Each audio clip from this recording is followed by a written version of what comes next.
আজকে এসেছি আমার বোনের বাসায়। দুপুরবেলা এখানে না খেয়ে যেতে দিচ্ছে না, তো ওইখানে খেয়ে তারপর একটু এমবিসি যাবো। কেমন আছেন? আজকে একটু ভালো লাগতেছে, এই জন্য আমার যে অনেকদিন পরে বোনের বাসায় এসেছি। তারপরে দেখুন বোনের বাসায় আজকে আইটেম দিয়েছে আমার প্রিয় আইটেম, পাট শাক দিয়ে ডাল, কত সুন্দর, পটল ভাজি, রাইস, আর এটা তো আপনি বুঝতেই পারছেন ভোনা মাংস। কিন্তু আসলে আমার খাবার খুব বেশি ইচ্ছা পাট শাক দিয়ে রাইসটা খাবো। আরো আছে, নিয়ে আসুন। আরও আছে আরও আছে নাকি?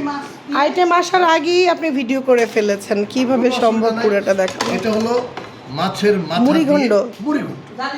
তো যাই হোক, আমরা আজকে খুব মজা করে খাবো। দুলাভাই নামাজ পড়তেছে, তারপরে একসঙ্গে বসে বসে খাবো আর সবাই মিলে।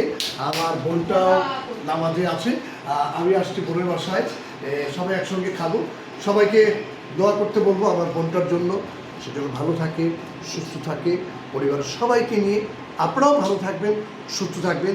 দেশ ও বিদেশ থেকে আমার প্রাণপ্রিয় ভক্তবৃন্দ যে যেখানে আছেন সবাই ভালো থাকবেন, সুস্থ থাকবেন, আমাদের জন্য দোয়া করবেন।